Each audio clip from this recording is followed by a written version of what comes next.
What's up, everybody? Welcome back to Solomon's Porch with your host, Jason. And Shawn. And we are joined in this round five segment. Actually, it was suggested by our good friend here, KennyFresh, man. How you doing? I'm doing good, man. I'm great. I'm happy to be here, man. I'm excited about this. Awesome, man. Awesome. It's good to have you on board. Definitely appreciate you being a part of the show this week. And so, Shawn and I have done many round fives at this point. And so I hit Kenny up and I was like, hey, man, you got any good ideas for round five? And so he came up with, let me see if I say this right, anthropomorphic characters. Did I say that right? No? No. How do you say it? Anthropomorphic. Anthropomorphic. Okay, that's a Yeah. big word. I mean, get smoother. I over accentuated to Okay. make the point. Anthropomorphic. All right, Kenny, real quick, give us an idea of why you thought this would be a good round five. And, we'll just pretend we don't see your shirt.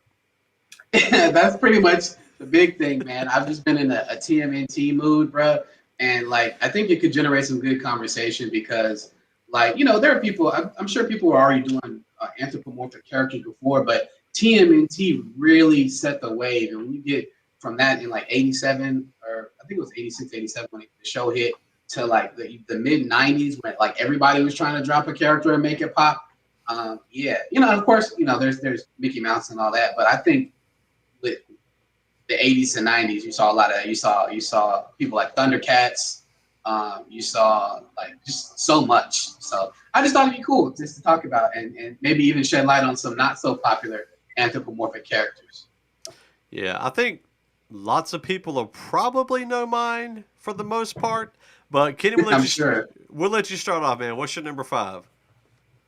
My number five is SWAT Cats.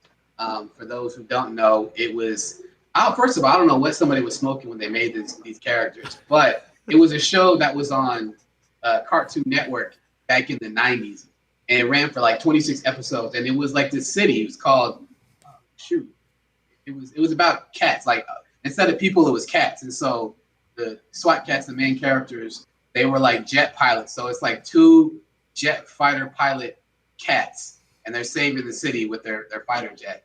And I loved it, bro. As a young kid, it was action packed. It was I think it was Hanna-Barbera's only really action based cartoon, and of course they shut it off quickly after that, after the 26 episodes. But it's got a piece cult following. You look it up, man. It's just SWAT and then Cats with a K. SWAT Cats, the Radical Squadron, and yeah, that's my number five pick. See, I'm not going to know any of these for the most part. Probably. Shawn, you're number five, sir.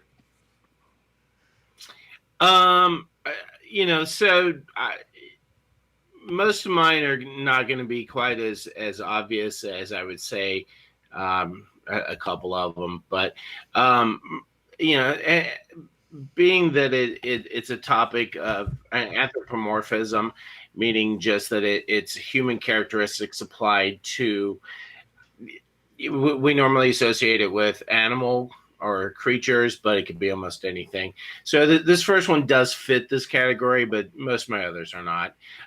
Po from Kung Fu Panda. It's a good one. I'm one. I think the thing is for me, Jack Black. I like Jack Black, and as I kind of relate to. I don't know. I maybe the white and I have black hair. I don't know. Something about Poe I relate to. So. Yeah, honestly, I've never actually seen Kung Fu Panda, so I'm kind of slacking there. Wow. Yeah, get your life, bro. You need to get that together. I'm slacking. My number five is Spider-Man. Spider-Man. Spider who? Or Spider-Ham. Spider-Ham. Oh, okay. Spider-Ham. It's got an animal in the name, bro, but that's not quite. But okay, Spider-Ham. I get you. Spider-Ham. Peter Porker. Yeah. So, he was most recently portrayed in Into the Spider-Verse. And just a really good, fun character. Even in the Simpsons movie, they had the pig. They were walking. They were calling him Spider Pig. Spider Pig. He can do whatever a spider, whatever. Just a real fun rendition of Spider-Man in the form of a pig. They even had the extra snippet in the film. It was like a side little, was it like a mini movie type of a thing? I can't even remember how long it was, but it was essentially you got more of Spider-Ham. And so, we want to see, your favorite breakfast meat, fight crime. That's the one character you want to see him as is a spider. And it's funny thinking about a pig doing spider-like things. So, yeah, man, that was my number 5. I'm sure nobody else ever thought about that. Probably nobody else's list. But, yeah, man, let's keep moving along. Kenny, you're number 4, sir. Sonic the Hedgehog. I feel like, and my favorite version of Sonic would have to be the Sat AM version that was voiced by Jaleel White, the darker one with the Freedom Fighters, and it was just really good. Like I was like in my mid to late 20s when I found out that Jaleel White. I'm like, what? Urkel was the voice of Sonic. This is crazy. So yeah, it's my favorite version of Sonic. Yeah, I almost went with Sonic, but I don't know much more Sonic other than the video game. So, Shawn, you're number 4, sir. Number 4. This is where I steer away from the animal category. Larry the Cucumber. Okay. I'm not mad at that, bro. I'm not mad at that. The hairbrush song, man. I mean, it's just epic. I mean, mic drop. That's it. It's done. No, I think that I had to watch enough of it. One, working in youth groups. 2, my daughter grew up on it, and she loved them. I don't know. I guess it was just the contrast of the comedic level versus the seriousness of Bob, and so I just always gravitated to Larry and especially all the Goofy songs. Yeah, man. I think my daughter would agree. Larry the Cucumber is one of her favorite characters. So my number 4 is just a good old classic. I got my kids into watching the show that this character's on, or I guess network, whatever you want to call it. And this is their favorite character. As I feel like it deserves its spot. Number 4 is Bugs Bunny, and it's just my youngest daughter. She always calls me Bugs Bunny, or no, she calls herself Bugs Bunny, and I'm Elmer Fudd. So yeah, fair. Yeah, she's also Roadrunner, and I'm Coyote. So I just think, Bugs Bunny, he's just got that clever, witty humor that just, even makes adults watch him and go, ha, that's funny. Ha, that's good. And he's just been around for so long. I mean, I think, one of the longest in the game off of my list, at least. I'm not sure about all y'all's, but yeah, man. Classic Bugs Bunny. So, number 3 to you, Kenny. This one is I'm so excited. Like when Disney Plus dropped, my man's numbers went all the way up, and people finally put some respect on my man's name. I'm talking about Darkwing Duck, bro. Yes. Oh, snap! Sure. Yeah. When, you know what I'm saying? When there's trouble, you call DW, bro. That intro still slaps, bro. Like, oh my goodness. Yes. Darkwing Duck. I got to see if my kids get down with that. Please do it. Let me know how it goes. My daughter's not feeling Darkwing at all. Wow. No, she's in the back. She's nodding her head no right now. She's not feeling Darkwing at all. I'm with you, girl. I'm with you. Man. All right, number 3 for you, Shawn. Again, another departure from the animal library of characters. Herbie the Love Bug. I just think you wanted to be different, man. You did. I never have thought of it. But you are a VW fan. fan. I have been for a very long time. I've always been into old VWs.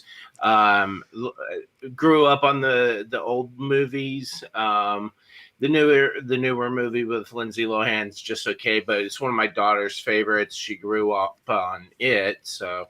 But I don't know, man. It's just always enjoyed Herbie, and the comic relief that you get. I'm seeing a trend here: comic relief for the last 3. Yeah. So anyway, Yeah, Herbie. Yeah, see, a lot of the people I grew up with called it Irby. It was Irby Herbie. to them. Yeah, they enjoyed that. What was it? But that was something else, wasn't it? It might have been. It might have been. They probably thought their cars were talking after having Irby. So my number three, you know, there was a kind of reference to him in the Snyder or in the Justice League talking about gorilla sign language, which I don't know if a lot of people caught that, but Grodd from the DC universe. So this is intelligent, telepathic. What is he? Ape, I think. And so or gorilla. I'm about to say it's in the name. Yeah, gorilla. I thought about it. I was like, no, it's a gorilla, not an ape. So anyway, so Grodd, just one of the really, man, he's honestly one of the most dangerous DC characters. I mean, he's got kind of the power of Professor X almost. Like, Professor X is one of the most well-respected X-Men of all time, and Grodd can do that. But he's also got the strength capacity. I wouldn't say quite of the Hulk, but he'd be the closest comparison in the Marvel universe. So Grodd's really got, you got to put a little bit of respect on him. And, there was an episode of the Flash CW series where he just kind of ran the show. He ran the show. Yeah. And I was just like, man, he really doesn't get enough respect, in my opinion, for a DC villain. One of the best ones out there, in my opinion. So, I think I've stated that enough. So let's go to number 2, Kenny. Shawn always thinks I reiterate stuff too much. So. No, I appreciate your Gorilla Grodd pick, bro. Like the CW really made me put respect on Grodd's name. Yeah. Like especially when you the first time they fought, he thought Flash thought he was gonna do that supersonic punch. Oh boy, rocked him. And every time he comes up against Grodd, he barely gets away with his life. And so I was like, oh, I didn't realize Grodd was so powerful. So I definitely put respect on Grodd's name. My number 2 pick is his name is Miyamoto Usagi, and he's from the comic book Usagi Yojimbo. It's a samurai rabbit. He's been running for like 35 years. He's like, here's the crazy thing about Usagi. He's been in several of the Teenage Mutant Ninja Turtle comics. He's even appeared on the 2003 TMNT show, but he's never had a show of his own. And he's, the comic book has won various comic book awards and stuff, but they announced that he's going to be getting his own Netflix show. I don't know when. So I'm excited about that. As somebody who's I'm not a hardcore fan, but like he's the lock screen of my phone. Like I'm going to hold it up for you. That's Usagi. This is a fan art that somebody drew of him. So just Google, Usagi, Usagi, Yojimbo, and or just Samurai Rabbit. Type in Samurai Rabbit. He should pop up. That's my number 2. Yeah. Awesome, man. Awesome. Shawn, number 2. Old school Disney. It has a special connection for me and my mom. It was originally a movie that her and I watched. He did get his own little spin-off cartoon show for a little while. I didn't like it as much, but it was okay. I guess because I was probably too old for it, really. But Baloo from the Jungle Book, Bare Necessities, it was one of those songs that was catchy, and I don't know. I guess maybe there's still again something about the shape of the dude that I relate to. I don't know. Whatever. Hey, look though, you didn't like Tailspin, bro? No. You and my daughter are in the same boat. Y'all on the same wavelength. I'm like, bro, that's another one. First of all, we got to show some respect for Disney's 90 like Saturday or their afternoon cartoon lineup, bro. Mug was unmatched, and that was another one with a slapper of an anthem, bro. Oh, we yo Tailspin. You ready to go up and dance, fam? Like, you know what I'm saying? But it's not for everybody. You gotta have a certain palate for that. I was in high school, so I was, more concerned about girls and hooking up at that time. So, no, that's fair. That's fair. All right, my number 2. I actually got to reorganize mine because my number 1's really the best. So I'm gonna go Michelangelo. You put Teenage Mutant Ninja Turtles, and that had me thinking of all the Teenage Mutant Ninja Turtles. He was my favorite. He was that comic relief. He was the one that made you laugh. You know, and you know, Raphael would kind of be my second favorite, but just because he's got that anger, that passion part that you know I try to stay away from. So, but Michelangelo, man, just you know when you especially watch the Secret of Ooze, was that the second one? Yeah. Okay, yeah. So you know, to me, he just really shined in that particular film, and I gotta say this real quick: the original films are 3,500 times better than the remakes. Period. Facts. Big Period. facts. So I gotta say that, and so yeah, man, Michelangelo, the orange Teenage Mutant Ninja Turtle, just in case you don't know which one he is, and yeah, man. So let's go ahead and go on to our number one. Can you lead the way, sir? Man, you see it. I know you see it. The Teenage Mutant Ninja Turtles as a group, man. Like they set the bar for like anthropomorphic animals, bro. Like when you after them, you saw people trying to do stuff like Street Sharks. You saw people they try to do something with biker mice from Mars. Disney even had like the Mighty Ducks, but they were actual anthropomorphic ducks from the planet Puck. You know what I'm saying? Everybody was trying to Gargoyles. bite the TMNT. Yeah, they were trying to bite the TMNT swag, bro. They saw like, oh, there's money in this. All the toys, the action figures. Like I follow Kevin Eastman to this day. That's one of the creators of the Turtles on IG, bro. And like, it's just amazing. Like the fact that you know him and Peter Laird created something that they can eat off of for the rest of their lives, and it's been around for 30-something years. And with the last Ronin thing, that you know kind of broke the internet when people like who's going to be the last turtle alive. Like they've been sitting on that idea since like '87. The comics came out in '84. They had that idea in '87, and they just kind of sat on it, and they finally dropped it. And the first two issues have sold over 180,000 copies in a time where people are wondering if the comic industry is dead. I'm like, that's crazy to me. So you gotta put some respect on the turtles. My favorite is Raphael, just because I like the Psy. I didn't really care about his attitude. I thought his weapon was cool. So yeah. Yeah. To me, that the attitude that he had in what was it the second one where they kidnapped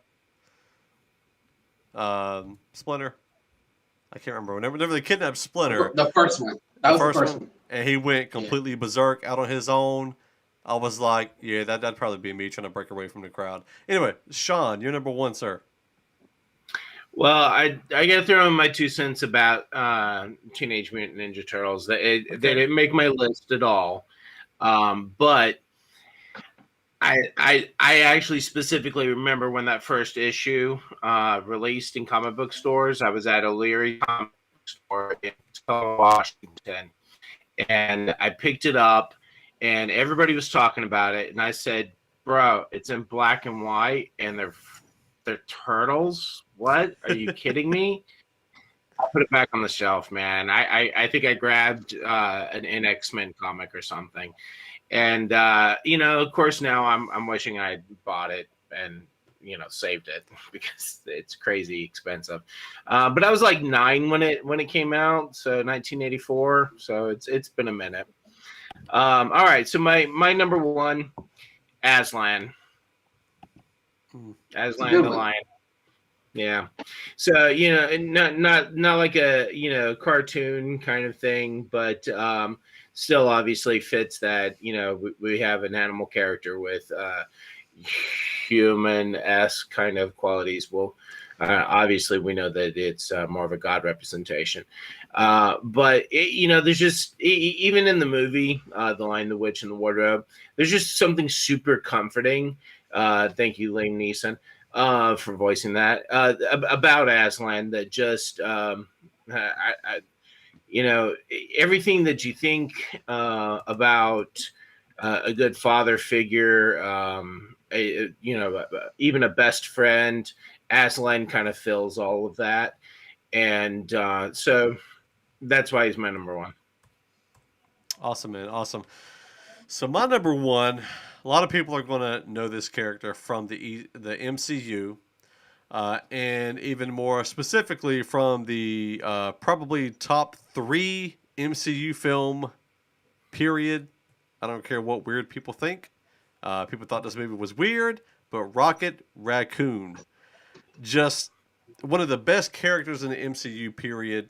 One of the funniest, and just really, really I mean, honestly, man, when I first saw Guardians of the Galaxy, I was like, who would have thought about this? Like, I wanted to really figure out who sat down and thought, let's have a raccoon, uh, put some mechanics in him, and then make him be a bounty hunter with a talking tree. You know, Groot almost made my list, but he's a great character too. But I had to give respect where respect would do with these other folks. But Rocket Raccoon, man, he just, I don't know. To me, they're supposed to be doing a lot more of his story in Guardians of the Galaxy 3, showing more of his background. So I'm really excited about that. At one point, they talked about doing a Rocket Raccoon and Groot Disney Plus series, which would be phenomenal. That would be fantastic. I'd love to see that. And he's just, I don't know, just one of my favorite characters. I didn't, honestly, just to be front, I didn't like him as much in Endgame. Obviously, they can't give him too much attention in general, so that's part of the reason. I think that's where I would agree with Shawn, and that characters don't get enough kind of storyline development in those type of films. So Rocket really was slacking in that, but they can only do so much. But as far as both of the Guardians movie goes and in Infinity War, one of the best characters in the MCU. So that's my number one. You have any honorable mentions, Kenny, you might want to throw out there real quick? No, I didn't know we could do an honorable mention, bro. I was just focusing on the 5, fam. But if I had to throw one off top, man, Gotta give Splinter, bro. Splinter. Splinter. I mean, that's a good one. Splinter is a good one. He saved the day in Infinity War or Endgame. He saved the day. I guess so. That's one way to look at it. I mean, yeah. I don't have any, man. Okay. Well, I have Groot as an honorable mention. I can't get down with Rocket, and it's I like his character and all, but I think my hang up is I get Rocky Raccoon, the song by the Beatles, stuck in my head anytime I think Rocket Raccoon. Anyway, it's all wrong, I know, but it's just where my head goes, and I get locked up. So, but Groot did make my honorable mention. That sort of kind of silent character, but the ability to be able to.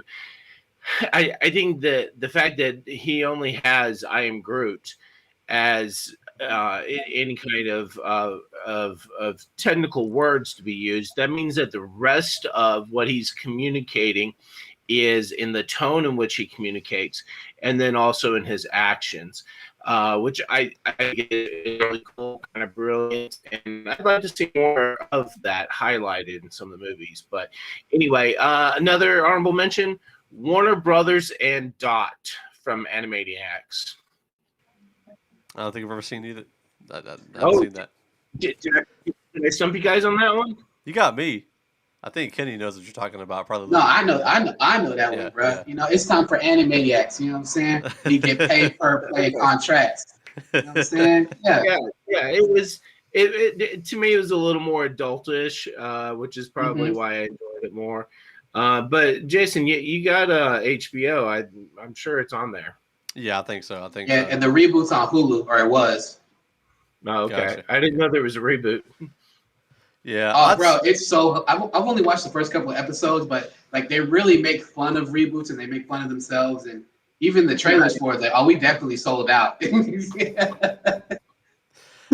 Some honorable mention: Groot would definitely have to be on there, as well as the the Gargoyles. I already said it earlier. I love the Gargoyles growing up. It was one of my favorite shows. I even got interested in Egypt and lots of stuff in all regards to Egypt because of that show. I used it in a couple of like social studies projects and all of that because of that show. And so I really enjoyed that. Not one in particular, just the whole entire show. But so I really enjoyed that. And I would also have to say a Cat Dog. I watched that a little bit growing up too, so that's a kind of a weirder one. But yeah, man, that's our round 5. Kenny, honestly, man, I appreciate you bringing this to the table. Yeah. I don't know if Shawn and I would have thought to do this down the road.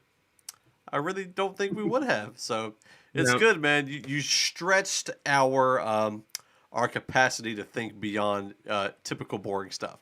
So anyway, we're going to have Kenny back on for one more segment. And so make sure y'all stay tuned.